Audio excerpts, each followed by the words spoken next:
Ma vraie histoire. Du Colorado. Ils m'ont donné des restes dans une gamelle pour chien en disant « c'est pareil ». J'ai mangé en silence. Le lendemain, j'ai appelé mon avocat et leur propriétaire. « Vieille sorcière, tu ne sais pas te servir de baguette? Tu manges juste dans la gamelle du chien. Quelle est la différence? C'est superflu. Tous les aliments sont pareils, madame. On ne choisit pas. Tu sais que tu gaspilles l'argent de la SSI? Tu es un fardeau. » Ils ont tous ri. Ma belle-fille, Dana, a laissé tomber la gamelle en plastique par terre avec un bruit sourd. À l'intérieur, un morceau de riz, un morceau de cuisse de poulet brûlé et des haricots verts gorgés d'huile. Il y avait encore des morceaux de poussière de croquettes à l'intérieur. Je l'ai reconnue. C'était la même que celle utilisée pour nourrir leur Golden Retriever. Mon petit-fils Ben, du haut de ses 15 ans et empreint de cette cruauté désinvolte qui grandit quand personne ne nous enseigne le contraire, a souri et levé son téléphone comme s'il allait filmer. Personne ne l'a arrêté. Ni mon fils, James, assis de l'autre côté de la cuisine, feuilletant les pages de sa tablette, faisant semblant de ne pas entendre. Ni la nounou, trop occupée à naviguer sur son téléphone pour s'en soucier. Juste moi, le bol et le silence. Je me suis assise sur le banc près de l'évier, comme je le faisais tous les soirs depuis un mois, et j'ai mangé tranquillement. La fourchette était en plastique. La nourriture était froide. J'ai mâché lentement, non pas parce que c'était dur, mais parce que cela me laissait le temps de réfléchir, de me souvenir. 3 ans plus tôt, j'aurais été assise à ma table à manger, chez moi, avec mon mari, en train de découper de l'agneau rôti et de me demander si je voulais un autre verre de vin. Nous avions un petit jardin avec des tournesols qui penchaient toujours vers la fenêtre de la cuisine. Nous étions en paix. Puis est arrivé l'AVC. Il est parti rapidement, une respiration, puis le silence. Je me souviens de la voix de l'ambulancier. Il n'a pas souffert. Je me souviens aussi du silence qui a suivi.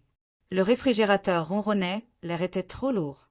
Après les funérailles, j'ai essayé de garder la maison, mais sans sa pension et avec les impôts fonciers qui augmentaient chaque année, c'était devenu trop. James a proposé de m'héberger. En attendant qu'on trouve une solution, maman, avait-il dit. Dana était là, hochant la tête et souriant comme le font les femmes lorsqu'elles font preuve de patience. J'ai accepté. Nous avons vendu la maison. La plupart de mes meubles ont été donnés. Ma vaisselle, mes livres, ma photo de mariage encadrée, emballée et oubliée. Au début, ça allait. Ils m'ont donné la chambre d'amis. Nous avons dîné ensemble. Conversation polie. J'aidais à la lessive, pliais les serviettes, promenais le chien. Puis, petit à petit, les choses ont changé. Dana a commencé à faire des remarques sur ma consommation d'électricité. James a cessé de m'impliquer dans les discussions familiales. Ben s'est plaint que ma présence donnait à la maison un air d'hospice. La chambre d'amis s'est transformée en débarras. On m'a transféré au sous-sol inachevé. C'est plus calme là-bas, avait dit Dana. Meilleur pour la tension artérielle. Maintenant, je dormais près de la chaudière sous une fine couverture, écoutant le bruit sur des pas au-dessus de ma tête, comme un rappel que je n'appartiens plus à rien. La gamelle du chien était neuve. Elle m'est arrivée après que j'ai demandé un soir si je pouvais réchauffer mon dîner. Je n'aime pas la viande froide, avais-je dit doucement. Dana n'a pas répondu. Elle s'est retournée, a gratté ma nourriture dans la gamelle et me l'a tendue. La nourriture, c'est la nourriture, a-t-elle dit. Ce soir, ce n'était pas différent. Le rire était piquant, mais pas comme avant. J'apprenais à porter le silence comme une armure. J'ai fini de manger, lavé la gamelle et l'ai remise dans le coin où se trouvait l'eau du chien. Puis je suis descendue, me suis blottie sous ma couverture et ai regardé le plafond. Mais je n'ai pas dormi. J'ai sorti le petit carnet que je gardais caché dans ma tête d'oreiller et j'ai écrit 3 choses.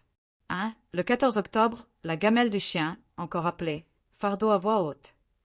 Aucune réaction de James. 2. Ben Harry, encouragé. Pas de réprimande. 3. Demain. Appelez Howard. Vérifiez le compte. Vérifiez si j'ai toujours accès. Howard avait été l'avocat de mon mari pendant 32 ans. Il savait tout de la fiducie, des placements, des comptes secrets dont nous n'avions jamais parlé à James. Je ne lui avais pas parlé depuis plus d'1 an. Mais je le ferai maintenant, car il pensait que j'étais trop vieille pour me battre, trop petite pour être entendue. Mais je n'étais pas stupide. Et je me souvenais de tout. Il fut un temps où j'étais la seule raison pour laquelle ils avaient un toit au-dessus de leur tête. James avait 27 ans, était fraîchement marié et complètement ruiné. Il avait des prêts étudiants. Dana avait des dettes de cartes de crédit et, à eux deux, Il ne pouvait prétendre à aucun crédit bail décent. Toutes les demandes étaient rejetées. Toutes les banques disaient non. Mais Harold et moi, on a dit oui. Nous avons puisé dans notre retraite, signé comme garant. Et finalement, j'ai signé le bail moi-même, juste pour m'assurer qu'ils aient un bon départ, juste pour les aider à respirer. C'était une petite maison à l'époque, 2 chambres, un plancher qui grinçait, une pelouse inégale, mais ils l'appelaient un château. Ils ont pleuré le jour de leur emménagement, nous ont serrés dans leurs bras, nous ont promis des dîners du dimanche pour toujours. Je travaillais encore à mi-temps à la bibliothèque. Harold réparait toujours les étagères et racontait des blagues nulles aux employés. La vie était prévisible. C'était suffisant. Les années ont passé. Ils ont déménagé à nouveau, puis à nouveau. À chaque fois, c'était moi ou Harold qui causillions, intervenant lorsqu'ils avaient besoin de papier, d'une lettre de recommandation ou d'un peu d'argent supplémentaire pour lisser un acompte. Et nous leur donnions parce que nous pensions que la famille comptait. Puis Harold est mort. Après 39 ans de partenariat, à élever James, à construire une petite vie à partir de presque rien, il est parti en un clin d'œil. Un caillot, une chute, un dernier souffle avant que je puisse lui dire au revoir. La maison où nous vivions semblait froide sans lui. Grande. Trop grande. James est venu le lendemain des funérailles, m'a serré dans ses bras et m'a dit « Tu devrais venir rester chez nous un moment, le temps de décider de la suite. » Je me souviens de sa gentillesse, de son insistance, du sourire de Dana qui m'a dit « On serait ravis de t'avoir. Ce sera bien pour Ben. » Je les ai crus. J'ai fait mes valises. J'ai vendu ma voiture. J'ai emballé toutes les affaires de ma vie et j'ai mis le reste au garde-meuble. J'ai emménagé dans la chambre d'amis en me disant que c'était temporaire. Quelques mois pour faire mon deuil, me poser, respirer à nouveau. Les premiers mois ont été doux. J'ai été invitée à dîner. Dana m'a laissé aider à cuisiner. Ben a posé des questions sur la bibliothèque. Nous nous sommes assis ensemble à table, nous nous sommes servis de la purée de pommes de terre, nous avons parlé de l'école, du temps qu'il faisait ou du passé. Puis quelque chose a changé. De petites choses au début. Dana a acheté des bougies parfumées et a dit qu'elles dérangeaient ses allergies, alors elle m'a demandé de ne pas utiliser ma lotion préférée. Elle a déplacé mon rocking chair dans le garage pour gagner de la place. Ben a commencé à soupirer quand je suis entrée dans une pièce. James s'est tu. Puis est venu l'isolement.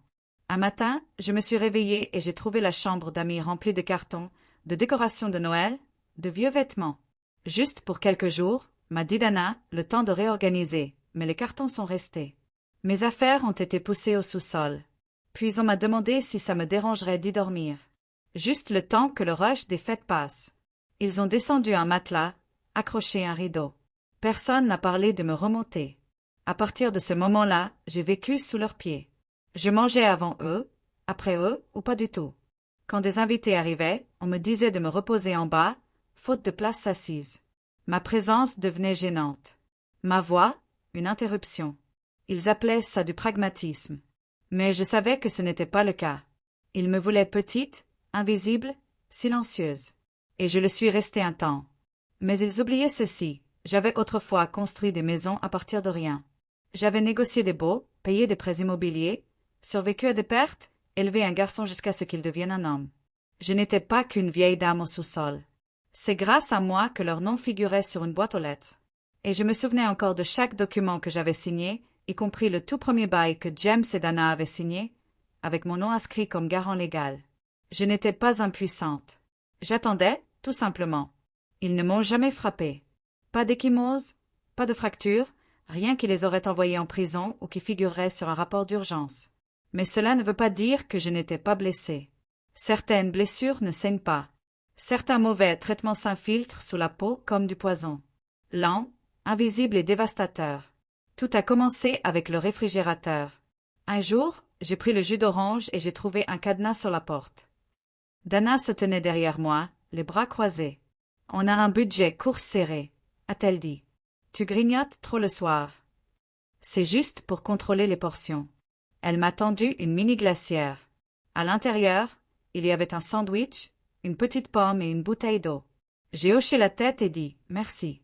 La semaine suivante, je suis allée utiliser la salle de bain à l'étage, la seule avec une baignoire, pour constater que la poignée de porte avait disparu, juste un trou à la place de l'ancienne poignée, scellée avec du ruban adhésif et un mot. Ne pas utiliser les fuites. J'attends le plombier. Mais il n'y avait pas de fuite. J'ai entendu Dana rire au téléphone ce soir-là. Elle a des toilettes au sous-sol. Elle n'en a pas besoin d'autres. Les vieux se croient maîtres des lieux. J'ai arrêté de demander la baignoire. J'ai arrêté de demander quoi que ce soit. Ben a commencé à se moquer ouvertement de moi. Il n'avait que 15 ans, mais déjà la langue acérée et méchant, avec cette insouciance adolescente qu'on a quand on voit ses parents lever les yeux au ciel dans le dos de quelqu'un. Au dîner, il se détournait de moi comme si je sentais mauvais. « Elle sent les vieux placards et les peaux mortes », a-t-il dit un jour à un ami, sans même demander, se donnant la peine de murmurer. On dirait un zombie avec un parfum de naphtaline. J'ai essayé de sourire malgré tout. J'ai essayé de me convaincre que ce n'était qu'un enfant. Mais un enfant apprend de quelqu'un. Un après-midi, je suis passé devant la cuisine pendant que Dana était au téléphone. Je l'ai entendu rire, amer et sec. Oui, elle vit toujours ici. Elle respire toujours, elle aspire toujours notre seuil de sécurité sociale. C'est comme avoir un champignon attaché à son formulaire W2. Je me suis arrêtée dans le couloir. Elle a continué. Tu sais ce qu'il devrait faire? Juste te donner la possibilité de transférer les allocations à quelqu'un d'utile, pas à quelqu'un qui passe ses journées à ranger des pastilles contre la toux et à regarder la chaîne météo. James était à la maison. Il n'a pas dit un mot. J'ai entendu le tintement de sa tasse de café contre le comptoir, le silence du consentement. Je suis retournée au sous-sol et j'ai tout noté. J'avais un petit carnet marron que je gardais sous mon oreiller. Le 22 octobre, frigo verrouillé, on m'a donné un sandwich pour toute la journée. Le 25 octobre, salle de bain verrouillée. On m'a signalé des fuites. Aucun plombier n'est venu. Le 27 octobre, Ben m'a traité de zombie avec une odeur de naphtaline. Le 30 octobre, j'ai entendu des champignons sur W2. Transférer les allocations dans de vieux placards. James n'a rien dit. Je n'ai pas pleuré. Je n'ai pas crié. J'ai tout noté parce que je savais ce qu'il faisait. On appelait ça de la maltraitance invisible. Le genre qui ne se voit pas. Le genre que les gens trouvent trop insignifiant pour avoir de l'importance. Mais c'était important. Chaque serrure, chaque insulte, chaque remarque sarcastique, ça construisait une armure autour de moi brique par brique jusqu'à ce que je ne sois plus une grand-mère, une mère ou une personne. J'étais un handicap. Mais j'écoutais toujours et je documentais toujours. Et un jour, ces petits mots deviendraient des preuves, car ils ne comprenaient pas que le silence n'est pas synonyme de capitulation. Parfois, c'est une stratégie. Le lendemain matin de l'incident du bol en plastique, j'ai pris mon thé lentement, non pas par fatigue, mais parce que j'avais besoin de silence pour planifier. Dana était sortie. Ben était encore au lit. James était au travail. J'ai eu la maison pour moi toute seule pendant 90 minutes. Je suis allée au fond du sous-sol et j'ai sorti la boîte à chaussures où je gardais mes vieux numéros de téléphone, mes relevés d'impôts et mes notes manuscrites de l'époque où Harold et moi équilibrions encore nos comptes sur la table de la cuisine. La carte de Howard était là, coincée entre un reçu de lunettes de vue et une coupure de la nécrologie d'Harold. J'ai composé le numéro. « Margaret » a dit la voix, grincheuse mais sèche. Ça faisait longtemps. Howard Feinstein, 83 ans, retraité mais toujours en vie. Il avait été l'avocat, le conseiller financier et le compagnon de poker d'Harold pendant 30 ans. Je lui ai raconté ce qui s'était passé. Je lui ai tout raconté. Il n'a pas halté. Il n'a pas eu pitié de moi.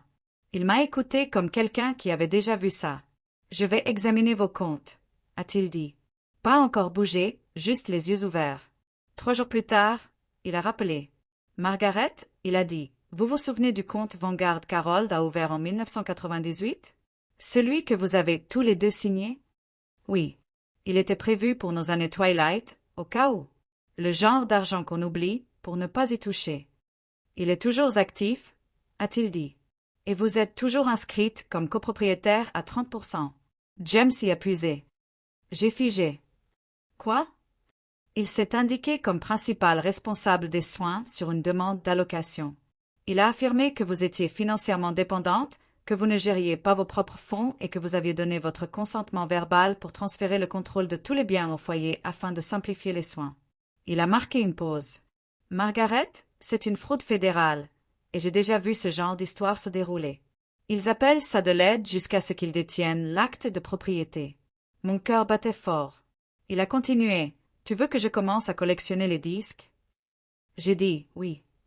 Le lendemain, j'ai commencé à tout documenter. J'ai photographié le bol en plastique à côté de la vraie vaisselle, les taches de graisse, l'étiquette indiquant encore Friandise de mon pote, en dessous. J'ai caché un petit dictaphone sous le coussin du canapé. J'ai surpris Dana en train de dire qu'elle devrait être reconnaissante qu'on la nourrisse.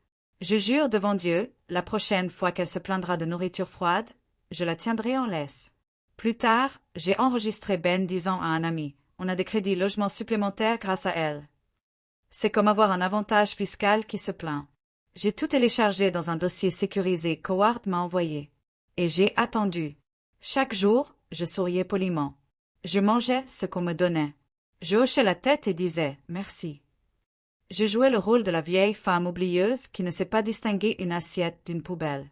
Mais derrière mes yeux, les chiffres s'alignaient. Date, document, déclaration, insulte. Je ne me contentais pas de recueillir des informations. Je me préparais à la guerre, car ils pensaient que me nourrir dans une gamelle était le pire qu'ils aient fait. Mais ce qu'ils ignoraient, c'est qu'ils allaient être mis en cage. Il était un peu plus tard dans l'après-midi quand j'ai appelé. La maison était silencieuse. Dana avait emmené Ben à un tournoi de foot à Boulder. James travaillait tard. J'avais 4 heures pour me déplacer librement sans me regarder et j'avais l'intention d'en profiter au maximum. Je suis montée à l'étage, mon carnet à la main, celui où je notais tout, les dates, les mots, les menaces, la lente perte de ma dignité. J'ai pris le téléphone de la cuisine, pas mon portable, celui que Dana consultait chaque semaine, mais ce téléphone fixe fixé au mur près du garde-manger fonctionnait encore. J'ai composé le numéro écrit à l'encre bleue délavée au bas d'une fiche de recette. Cheryl à l'appareil. Cheryl, ai-je dit d'une voix ferme mais égale. Ici, Margaret Lawson. J'appelle au sujet de la maison de Willow Creek Drive. Celle qui vous appartient? Je crois que j'étais l'un des co-signataires initiaux du bail. Il y a eu un silence. Puis, Margaret. Bien sûr. Vous y vivez toujours, n'est-ce pas? J'ai regardé le bol en plastique taché sur l'égouttoir. Je le suis, dis-je, mais je doute que vous sachiez dans quelles conditions. Cheryl se tut. Elle ne m'interrompit pas. Elle me laissa tout expliquer en détail. Le frigo cadenassé, l'isolement, la salle de bain dont j'étais bannie, la pièce du sous-sol qui était en fait un local à chaudière, et surtout, la locataire illégale. Je suis désolée, dit-elle lentement. Vous avez dit locataire, dis-je. Une étudiante nommée Ava habite au sous-sol et paie son loyer en liquide à Dana. Il n'y a pas de sous-location officielle, pas de préavis, et elle ne figure sur aucun document, explosa Cheryl. Je vais déchirer ce bail. J'ai explicitement stipulé qu'il n'y avait pas de sous-location, pas de modification, pas d'arrangements officieux. Elle vit là depuis plus de 6 mois, ajoutai-je. Dana a perçu environ $3,000. Rien n'a été déclaré. L'étudiante pense que c'est légitime. Cheryl expira entre ses dents. Margaret, dit-elle à voix basse, vous venez de me donner toutes les raisons d'annuler leur contrat. J'appelle mon avocat aujourd'hui, et s'il cligne des yeux, je vais faire venir la police. Bien, ai-je dit. J'ai raccroché. 5 minutes. Ça a été tout ce qu'il a fallu. 5 minutes pour mettre fin à 2 ans de silence. J'ai ensuite appelé Howard pour lui donner des nouvelles. Il m'a demandé de tout télécharger, les photos, les enregistrements, les relevés bancaires, dans un dossier cloud sécurisé. Il est temps, a-t-il dit. Il n'a pas donné plus de détails. Il n'en avait pas besoin. Ce soir-là, j'ai glissé la clé ESB contenant mes sauvegardes dans une enveloppe Kraft ordinaire. Je l'ai scellée et je suis allé à la poste, l'adressant au département des services sociaux du Colorado, division de la protection des personnes âgées. J'ai payé un supplément pour une livraison en recommandé. Ce soir-là, Dana est rentrée rayonnante de la victoire de Ben au football. Elle m'a lancé une assiette de restes et m'a dit de les réchauffer quand le micro-ondes serait libre. J'ai hoché la tête et attendu. 3 jours plus tard, Cheryl s'est présentée à la porte d'entrée avec un porte-bloc et un adjoint du shérif. Je n'étais pas là pour assister à la première confrontation. J'ai regardé par la fenêtre du sous-sol, mais j'ai vu le visage de Dana s'effondrer en temps réel. Cheryl a pointé du doigt. L'adjoint a hoché la tête. Dana a fait des gestes désordonnés. James est sorti à mi-chemin, chemise sortie du pantalon, essayant de calmer la situation, mais c'était trop tard. Ils ont été signifiés. Avis de résiliation de bail, 72 heures pour répondre. Examen immédiat pour violation de la sous-location. Le lendemain matin, Howard a appelé. Ils ont ouvert une enquête, a-t-il dit. Votre dossier est maintenant entre les mains du médiateur de l'État. Vous serez contacté prochainement pour un entretien. Margaret, le service a bien reçu vos documents. James et Dana ont été signalés pour fraude dans une demande fédérale d'aide au logement et aux aidants. Mes mains tremblaient. Cela signifie-t-il qu'ils seront inculpés? Pas encore, a-t-il dit. Mais ils seront audités, et si les chiffres ne correspondent pas, ils pourraient encourir de graves conséquences. Plus tard dans la semaine, Ava est descendue. Un sac à dos en bandoulière, les yeux écarquillés de confusion. J'ai tout entendu, a-t-elle dit. Dana lui avait dit que j'étais une grand-tante d'un autre état atteinte de démence, que je restais volontairement au sous-sol pour éviter toute confusion, que j'appréciais le silence. Elle les a crus. Je suis vraiment désolée, a-t-elle murmuré. Je ne savais pas, je lui ai fait signe d'entrer et lui ai offert du thé. Elle s'est assise en face de moi à la petite table, fixant les murs comme si elle les voyait pour la première fois. Tu étais enfermée ici? A-t-elle demandé. J'ai hoché la tête. 2 ans, ses yeux se sont remplis de larmes. On m'a dit que tu errais, que tu n'aimais pas la lumière. Je l'ai regardée, cette jeune femme qui avait payé un loyer à mon agresseur sans le savoir, qui vivait au-dessus de ma tête pendant qu'on me traitait de champignon, qui était nourrie comme une bête errante, et je lui ai pardonné parce qu'elle avait eu la décence d'avoir honte. Nous sommes restés assis en silence, seulement interrompus par la bouilloire. Puis je lui ai tendu le carnet, celui dans lequel j'écrivais depuis la première insulte, depuis la première assiette froide. Elle a feuilleté quelques pages. « Vas-tu porter plainte ?» a-t-elle demandé. J'ai souri. « Ma chère, ai-je dit. Je l'ai déjà fait. » Les masques sont tombés rapidement. Cela a commencé par un coup frappé à la porte, sec, délibéré, indubitable. Dana a ouvert avec son côté théâtral habituel pour se figer au milieu d'une phrase en voyant 2 agents fédéraux debout sur le porche. L'un brandissait un badge, l'autre tenait un presse-papier. « Madame Lawson ?» a-t-il demandé. « C'est moi » dit-elle en clignant des yeux. « Nous sommes ici pour une enquête fédérale sur une fraude aux prestations sociales liées au statut d'aidant et aux demandes de logement de votre foyer. Nous aurons besoin de voir tous les documents financiers des 2 dernières années. » James descendit l'escalier à moitié nu, le visage pâle. Bas rôdait dans le couloir, bouche bée. Personne ne parlait. J'observais depuis l'escalier, ne me cachant plus, n'étant plus invisible. Les agents s'installèrent avec un calme professionnel, observant l'agencement, demandant relevé bancaire, déclaration d'impôt, contrat de location. Dana balbutia quelque chose à propos d'un malentendu et d'erreurs techniques. James semblait calculer le temps qu'il faudrait pour effacer un disque dur entier, mais il était trop tard.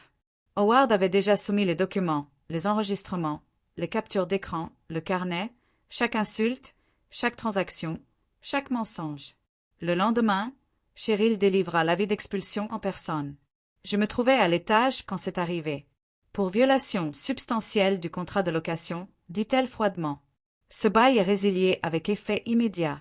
Vous avez 30 jours pour quitter les lieux. Toute nouvelle violation fera l'objet de poursuites judiciaires. Dana s'est mise à pleurer. James a supplié. Ben a claqué la porte et a crié « Tout est de sa faute ?» en me pointant du doigt. Mais je n'ai pas bronché. Je suis resté immobile en haut des escaliers, une main sur la rampe, à contempler le chaos que je n'avais pas créé, mais que je n'avais plus à supporter.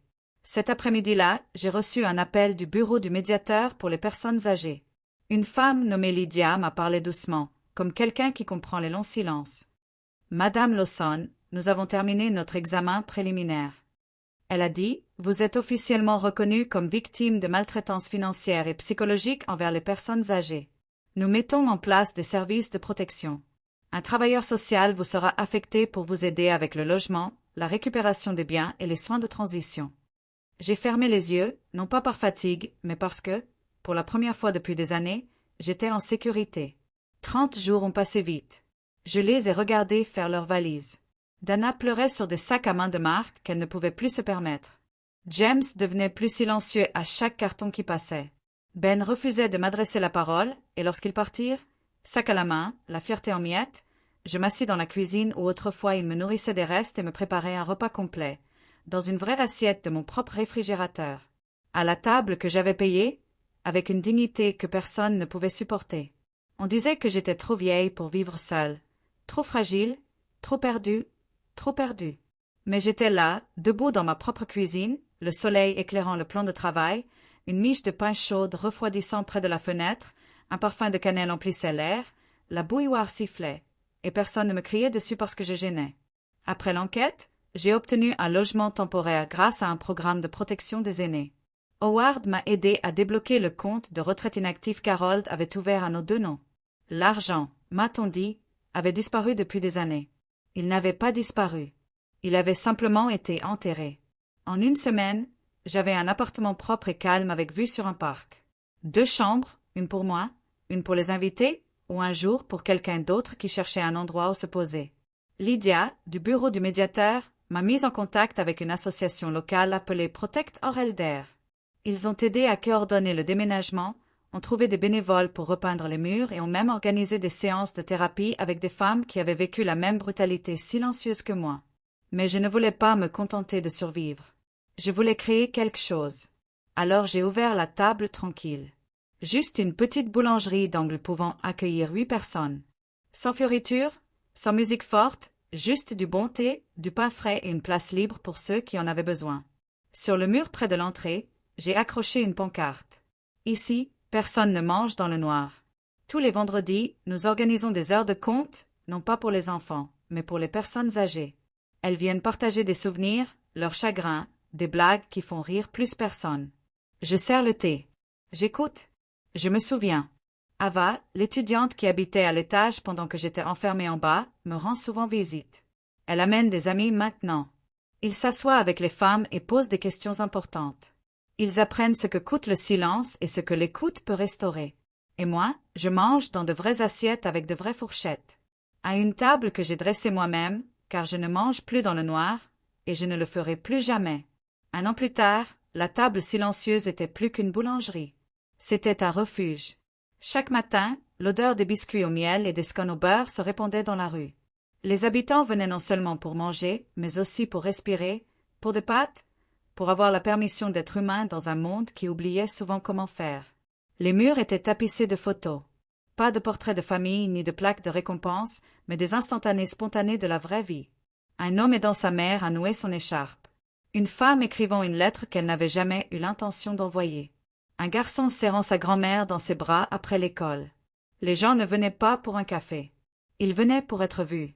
J'étais devenue une sorte d'hôte pour les invisibles, les veuves, les oubliées, les soignantes surmenées, autrefois filles et désormais simples plongeuses à domicile, les femmes qui portaient le deuil comme des provisions, serrées contre leur poitrine, pour que personne ne puisse les juger à cause de son poids.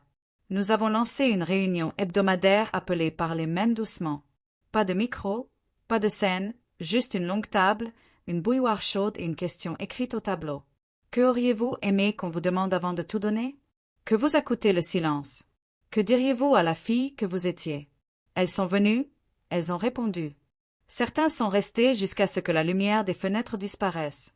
D'autres ont simplement laissé des mots dans le pot près du comptoir. Parfois pliés serrés, parfois griffonnés avec colère.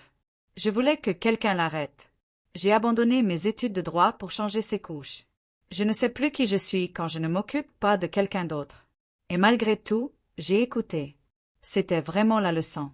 Ils disaient que j'étais trop loin, que je ne remarquerais pas le bol dans lequel je mangeais, la porte qu'ils avaient verrouillée derrière moi, la façon dont leur voix se durcissait quand j'entrais dans la pièce. Mais j'ai tout remarqué, et je me suis souvenu de tout. Puis, un après-midi, la sonnette d'entrée a sonné, la douce sonnerie que nous avions installée pour signaler les nouvelles histoires à la porte, et Ava est entrée, plus âgée, confiante, le regard plus brillant. Elle tenait un sac fourre-tout usé au coin et une chemise à l'intérieur. « Je suis venue vous remercier », a-t-elle dit. Elle est restée près du comptoir, hésitante entre commander et s'excuser. « Vous ne me deviez rien, lui ai-je dit. Mais tu as tout changé, dit-elle. Elle terminait maintenant un diplôme en travail social, spécialisé dans les soins aux personnes âgées et les traumatismes intergénérationnels. Elle voulait créer un centre de ressources pour les étudiants en situation de logement précaire. Le genre de choses qu'elle aurait aimé avoir à l'époque où elle vivait dans le sous-sol d'un inconnu, ignorant qu'une femme était emprisonnée derrière la chaudière. « Je veux travailler ici, dit-elle, même à temps partiel, juste pour apprendre de toi. » Je ne répondis pas tout de suite. Je lui servis du thé. Menthe-miel, le préféré d'Harold. Elle but une gorgée. Elle sourit. Et je vis en elle le début de quelque chose que j'avais mis une vie à construire. « Bien sûr, je dis, tu commenceras lundi prochain. » Elle devint notre meilleure auditrice. Elle mémorisait les boissons habituelles. Elle lisait leur langage corporel comme du braille. et quand quelqu'un pleurait, elle ne lui proposait pas de mouchoir. Elle s'asseyait à côté jusqu'à ce qu'il reprenne son souffle. À la fin de chaque service, nous nous asseyions ensemble près de la fenêtre. Elle posait des questions. Je partagerais ce que je savais. Pas exactement de la sagesse, juste des souvenirs, juste la preuve que même ceux qu'on dit être trop loin peuvent devenir ceux qui montrent la voie à suivre. Un après-midi, elle apporta une boîte. À l'intérieur se trouvaient 3 épais classeurs et une poignée de prospectus imprimés. « Je commence le projet, dit-elle. Celui dont je rêvais. Ça s'appelle la 2e chambre. Ce sera un centre pour les étudiants qui n'ont nulle part où dormir en sécurité, nulle part où atterrir quand leur famille n'est plus leur famille. » Elle marqua une pause. « Tu sais d'où ça vient, n'est-ce pas? » « Moi si. Cette 2e chambre, celle dans laquelle j'étais enfermée, celle qu'on disait me suffire. Le placard à chaudière qui était devenu ma cage. C'était devenu son rappel. Personne ne devrait vivre dans une 2e chambre, dit-elle. Sauf s'il le choisit. J'ai pleuré ce jour-là. Et non pas par fierté, même si je l'étais, mais parce que je voyais clairement que la douleur ne nous avait pas brisés. Elle avait ouvert la voie à quelque chose de nouveau. Un soir, Ava me tendit une carte. À l'intérieur se trouvait une citation de sa propre écriture. Il disait que je ne remarquerais rien, mais j'ai tout remarqué, et maintenant le monde aussi. Je l'encadre au-dessus de la caisse. À côté est accrochée une copie du bail original que j'ai signé, celui qu'il pensait que j'avais oublié. En dessous, une cuillère repose dans une boîte cadre. Celle du bol qu'ils m'ont servi, maintenant poli et inutile. Un rappel discret que même les outils les plus laids peuvent devenir des artefacts de justice. Nous n'avons jamais revu Dana et James.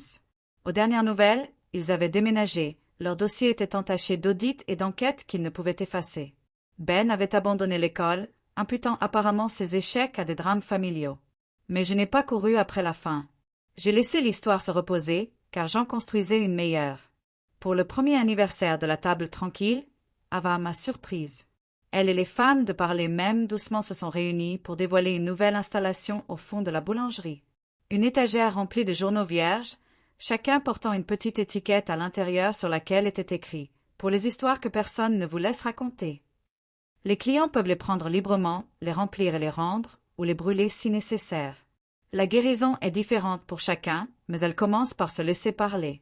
Et moi, je continue de cuisiner. Je continue de servir. Je m'assois toujours à la fenêtre et sirote du thé en regardant la matinée se dérouler. Mais surtout, j'écoute toujours. Parce que le silence n'est plus ma prison. Je promets que personne d'autre ne sera nourri dans le noir. Que personne d'autre ne croira qu'il est trop loin, car maintenant il sait mieux. Le monde aussi. La première neige de décembre est arrivée tôt cette année-là, épaisse, douce et silencieuse. Comme un pardon, le ciel s'était retenu. Je l'observais depuis la fenêtre de la table silencieuse, les doigts enroulés autour d'une tasse qu'Ava m'avait offerte. Il y était écrit « La plus dure à la voix douce du monde ». Cet hiver marquait 2 ans depuis que j'avais quitté le sous-sol. 2 ans depuis que j'avais mangé dans une gamelle en plastique destinée à un chien. 2 ans depuis que j'avais cessé d'être effacé et que l'on commençait à se souvenir de moi.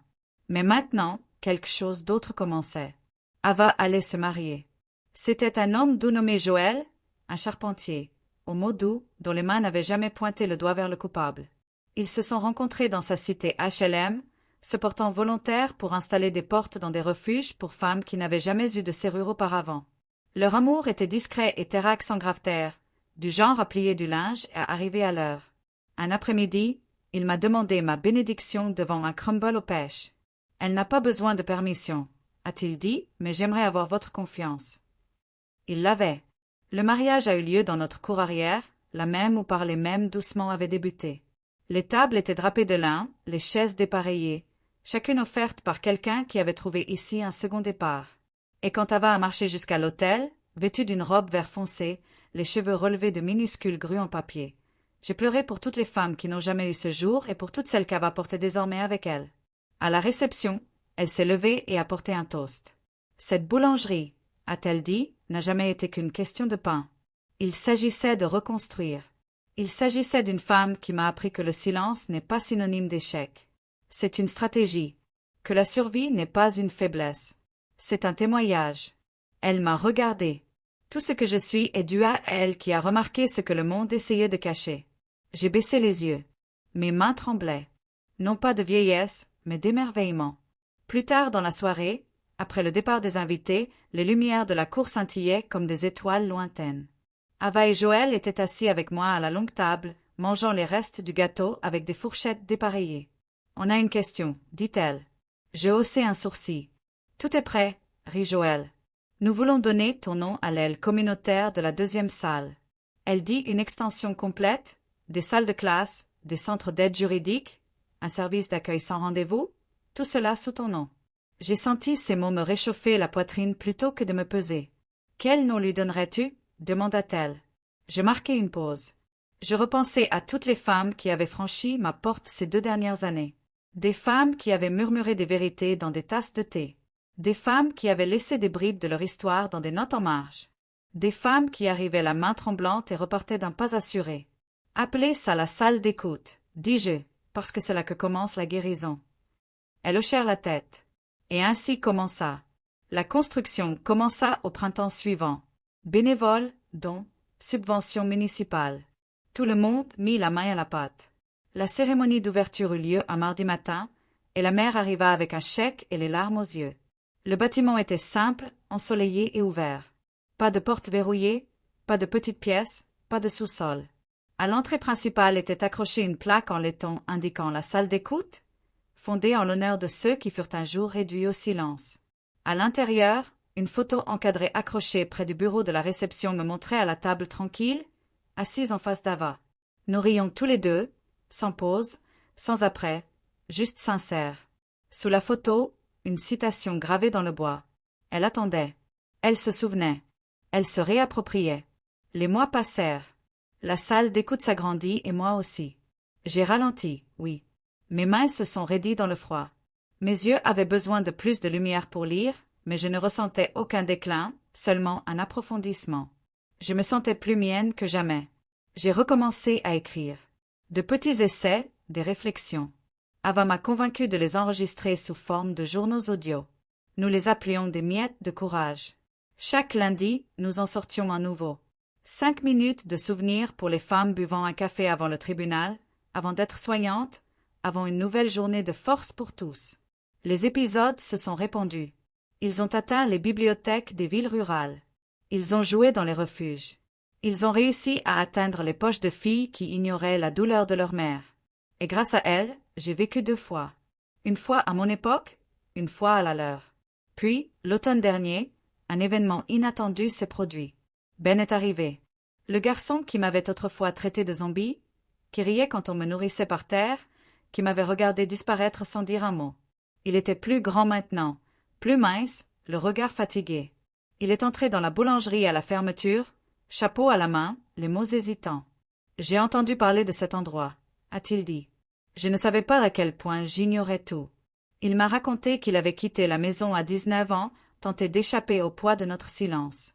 Il avait travaillé, s'était éloigné de la drogue, s'était sevré, avait cherché de l'aide. « Je ne veux rien », a-t-il dit. « Je voulais juste te dire que je suis désolé. » Je l'ai regardé longuement. « Je te pardonne », ai-je dit, parce que quelqu'un m'a pardonné avant que je ne le mérite.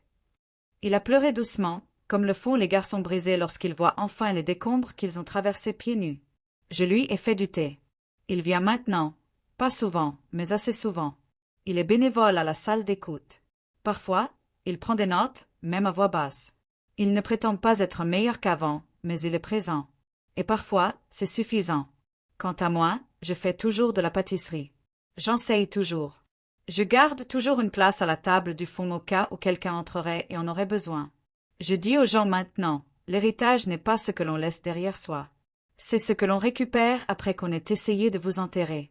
C'est ce qu'on reconstruit quand on nous traite d'inutiles. C'est ce qui pousse quand on arrose les parties de soi qu'on disait déjà mortes. Et moi, j'ai fleuri. Non pas par dépit, mais par silence, par survie et par douceur, comme la cannelle dans l'air après une chute de neige. Parce que je n'étais jamais trop loin. Je n'étais juste pas encore arrivé. Merci d'avoir écouté mon histoire. Peut-être connaissez-vous quelqu'un comme moi, quelqu'un de discret, quelqu'un d'ignoré, quelqu'un qui n'a pas riposté par fatigue ou par trop de gentillesse. Mais laissez-moi vous dire une chose, le silence n'est pas une capitulation. C'est de la patience. Et quand le monde oublie qui vous êtes, vous le lui rappelez, non pas en criant, mais en survivant assez longtemps pour dire la vérité selon vos propres termes. Si cette histoire vous est restée en tête, si elle a réveillé quelque chose en vous, de la colère, de l'espoir, de la compréhension, alors ne la gardez pas pour vous. Abonnez-vous à Grand Matrou Stories, où les femmes les plus discrètes parlent enfin. Parce que la vengeance n'a pas de date d'expiration. Et la sagesse ne crie pas. Elle se souvient.